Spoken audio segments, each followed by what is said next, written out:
অনেক তরুণ তরুণী আমার কাছে আসেন, আবার অনেক কিশোর কিশোরী, যুবক যুবতী, আবার অনেকেই দেখা যায় যে সদ্য বিবাহিত স্বামী স্ত্রী, কিংবা অনেক সময় দেখি যে বৈবাহিক জীবন অনেক দিনের হয়েছে কিন্তু তারপরও স্বামী স্ত্রীর মধ্যে এই প্রত্যেক জনের মধ্যেই অনেক সময় সেক্স বা শারীরিক সম্পর্ক নিয়ে বেশ কিছু ভুল ধারণা রয়ে থাকে এবং সেই ভুল ধারণাগুলো একটা পর্যায়ে গিয়ে কিন্তু বিশাল আকার ধারণ করে।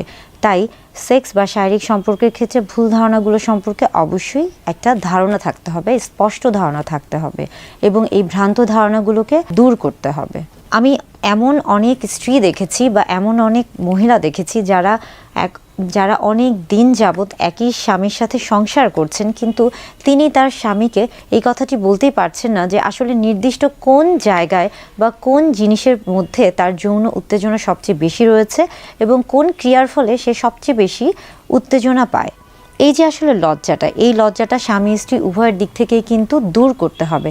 কেননা আপনি যখন লজ্জা করে একটা শারীরিক সম্পর্কে যাবেন, তখন কখনোই কিন্তু আপনার মন সেখানে সাড়া দিবে না এবং আপনি কিন্তু শারীরিকভাবে বলেন, মানসিকভাবে বলেন, সেই তৃপ্তি বা আনন্দটা কিন্তু উপভোগ করতে পারবে না। সেক্স বা শারীরিক সম্পর্কের ক্ষেত্রে একটি ভুল ধারণা হচ্ছে অনেকেই এটাকে একটা খেলা হিসেবে মনে করেন। বিশেষ করে পুরুষদের ক্ষেত্রে অনেকেই এটাকে মনে করেন যে এটা একটা খেলা এবং এখানে তাকে একটা ভালো পারফরমেন্স দেখাতে হবে, তাকে জিততে হবে।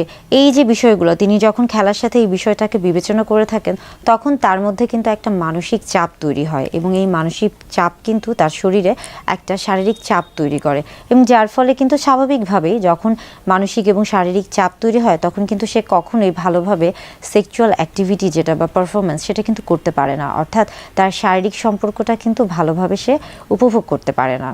তাই মনে রাখতে হবে যে সেক্স বা শারীরিক সম্পর্ক খুবই স্বাভাবিক একটি ক্রিয়া এবং এটা কিন্তু আপনার শরীরের যেমন স্বাভাবিক একটি ক্রিয়া এবং একটা জীবনের কিন্তু স্বাভাবিক একটি অংশ। তাই এটাকে কোনো কিছুর সাথে আসলে তুলনা করা যাবে না। সেক্স বা শারীরিক সম্পর্কের ক্ষেত্রে আরও একটি ভুল ধারণা রয়েছে। অনেকের মধ্যে দেখা যায় যে আত্মবিশ্বাসের যে অভাবটা, বিশেষ করে নারীদের ক্ষেত্রে দেখা যায় অনেকেই তাদের দৈহিক অবকাঠামো সম্পর্কে একটা আত্মবিশ্বাসহীনতায় ভুগেন। অনেকেই মনে করেন যে তার দেহের দৈহিক যে অবকাঠামো রয়েছে, অর্থাৎ আকার আকৃতি, এটা ভালো না বা সুন্দর না, যার কারণে যেটা হয় যে তিনি যখন দৈহিক সম্পর্কে বা শারীরিক সম্পর্কে লিপ্ত হন তখন কিন্তু আমাদের নারী পুরুষের যে একটি স্ত্রী জননতন্ত্র রয়েছে এবং পুরুষ যে হচ্ছে জননতন্ত্র রয়েছে, বিশেষ করে যেটা কিনা শারীরিক মেলামেশার ক্ষেত্রে একটা বিশেষ গুরুত্বপূর্ণ ভূমিকা পালন করে থাকে, সেই অঙ্গগুলোকে বিশেষ করে স্ত্রীরা তখন কিন্তু একটা কাছুমাচু হয়ে যায়। অনেক সময় তারা সেই অংশগুলোকে আবৃত করে রাখার চেষ্টা করে কিংবা তারা নির্দ্বিধায় যে শারীরিক যে সম্পর্কটা সেটা কিন্তু উপভোগ করতে পারে না, যার ফলে এটা কিন্তু তাদের জন্য দেখা যায় একটা নেতিবাচক প্রভাব ফেলে এবং তাদের কাছে ওই শারীরিক সম্পর্কটা তখন কিন্তু একটা বোঝার মতো হয়ে যায়। অনেকেই, বিশেষ করে স্বামী স্ত্রী বা নারী পুরুষ উভয়ই, তবে নারীদের মধ্যে সবচেয়ে বেশি এই বিষয়টা কাজ করে, তাদের মধ্যে এই লজ্জাটা কাজ করে বা একটা ইতস্তত বোধ কাজ করে। এরপরে আসি সেক্স বা শারীরিক সম্পর্ক সম্বন্ধে আরেকটি ভুল ধারণা রয়েছে এবং এটি হচ্ছে সম্মতির যে ব্যাপারটা। স্বামী স্ত্রী উভয়ের ক্ষেত্রেই কিন্তু আসলে সম্মতির প্রয়োজন হয়। আপনি যতই বিবাহ বন্ধনে আবদ্ধ হন কিংবা যতই দুজনকে জানেন না কেন, অবশ্যই প্রত্যেকবার সহবাসের ক্ষেত্রে বা সম্পর্কের ক্ষেত্রে বা শারীরিক মিলনের ক্ষেত্রেই বলি কিংবা সেক্সের ক্ষেত্রেই বলি না কেন, প্রত্যেকবার কিন্তু সম্মতির প্রয়োজন রয়েছে এবং এটা কিন্তু আপনাকে যেমন মানসিকভাবে প্রস্তুত করবে তেমনি আপনার শরীরকেও ইতিবাচক একটা প্রভাব তৈরি করবে।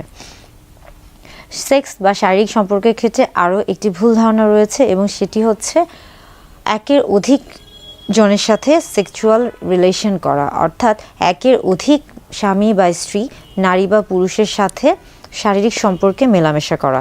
এর ফলে যেটা হয়ে থাকে যে স্বামী বা স্ত্রী, নারী বা পুরুষ বিভিন্ন ধরনের যৌনবাহিত সমস্যা বা রোগে ভুগে থাকেন।